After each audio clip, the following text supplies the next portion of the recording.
Nandito naman tayo sa ating tanim ng mga patola. Yung patola po natin ay nagkaroon na siya ng bunga. Dalawa na pong malaki yung nakuha na namin dun sa bahay, yung isa pa. Yung isa po nagulay na namin. Ayan, ito po oh. Ayan guys, yung patola. Yung isang puno, ang isa po dun sa baba. Pakita ko po sa inyo at napakalago na. Tapos, meron na po siyang bunga. Ayan guys oh. Marami na siyang bulaklak, tapos po yung malago na. Ayan oh. Kulay madilaw-dilaw po yan ang mga bulaklak. Sa sobrang lago po niya, hindi na minsan makita ang bunga, kaya po agad nakakalaki. Dito ako sa ilalim. Pakita ko sa inyo yung ilalim niya oh. Ayan po oh. Hindi masyadong makita yung bunga dyan sa sobrang kapal ng dahon. Ayan po oh. Ayan guys oh. Ayan. Ito yung ilalim ng patolahan or tanim na patola. Ayan guys oh. Ayan. Hindi po makita ang bunga sa sobrang kapal ng dahon. Ayan guys oh. Ayan. Ito guys oh. Ito yung dalawang puno. Ayan po ang isang puno. Tapos ere po ang isa. Bali dalawa pong puno yan. Tapos po yan ay dinagdagan na ng pakabagan kasi po ay sobrang laguna. Ere po ang idinagdag ni daddy oh. Ayan oh. Ito oh. Ayan guys oh. Ayan. Yan po idinagdag. Tapos ito po ang isa pang idinagdag ni daddy. Ere po oh. Ayan ang bulaklak. Ayan po oh. Ayan ang bulaklak ng ating patola. Ere naman po ang kanyang buko. Ayan guys oh. Ayan. Hanggang dyan na po sa bayabas oh. Ayan. Kumakapit na po sa bayabas. Sa sunod po yan ay nandyan na sa bayabas na yan. Ayan guys oh. Ayan. Ayan ang isa. Yan lang po ang nakita ko kasi po ay malago din eh. Hindi ko po alam kung meron doon sa ibabaw. Ayan guys. Patola po yan. Ganyan po ang buko ng patola oh. Maliit pa po. Dito naman po tayo sa kabila. Er po ay ano. Patola din ang tanim. Ayan. Yata po yung bumagsak sabi ni daddy.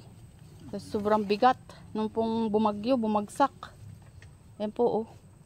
Nilagyan ng bago ni daddy, ng bagong poste ni daddy. Ayan oh. Ito guys oh. Napakalago rin po. Ere po ang pagbubukuhan oh. Ayan oh, yung maliit na yan po. Ayan.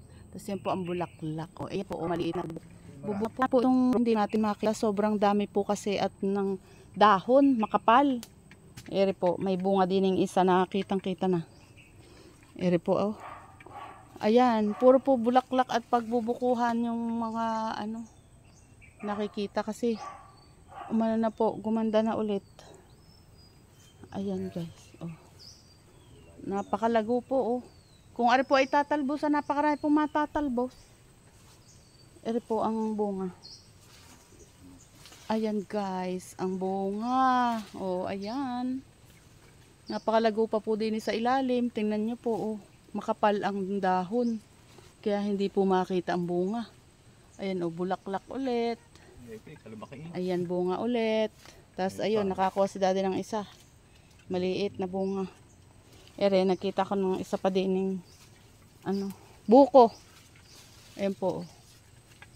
Ayan, sana ay makalaki para aming makuha sa susunod. Marami ito ibog. Ayan guys, oh.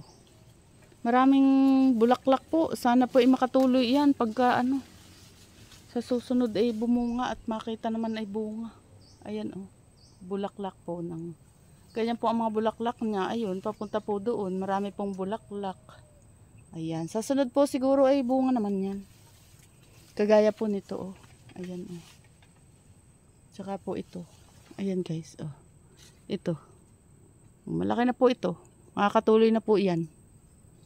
Dini po ay ayan oh, napakalago pa rin. Ayan guys oh. Pura po bulaklakan yan. Ayan oh. Papunta doon. Bumagsak po yan ng bagyo. Hindi na may pantay. Ayan oh. Puro pa rin po yan bulaklak at saka ano, may pagbubungahan. Marami tayong magugulay na patola dito. Kaya po sa sunod, patola naman po ang marami nating magugulay. Ere po oh. Ayan, malaki na po yan. Pero po isa'y maliit pa. Kumbaga po sa ano buko pa. Sa mga okra.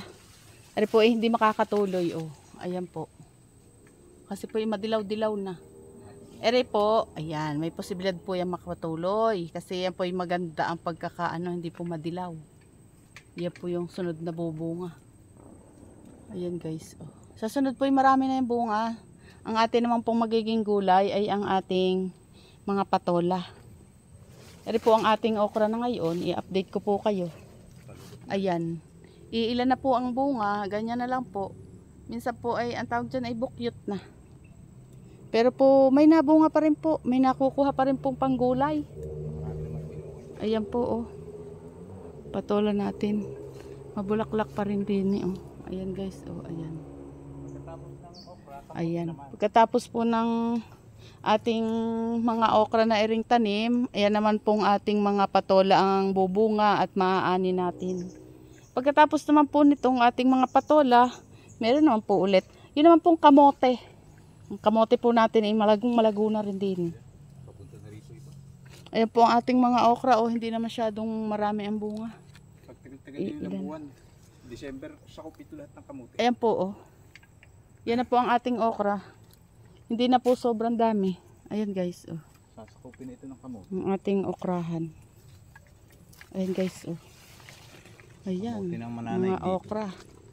Ayan guys, oh, ang kamote. Yan naman ang susunod. Pagka tayo ay wala nang gulay na patola. Ayan naman po, oh. Ang dami, oh. Ang laguna. Ito na natin papupuntahin po. Ayan, oh. Ayan guys. Diyan naman yan pupunta sa ating okrahan.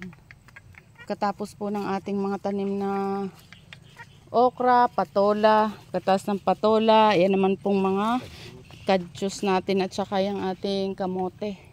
Ayan guys, meron pa rin bulaklak, oh, ang okra. Pero iilan na po ang nabunga. Ayan, oh. Gayaan na po. Marami na naman po yan na ibunga. Kaya po hindi na po lugi.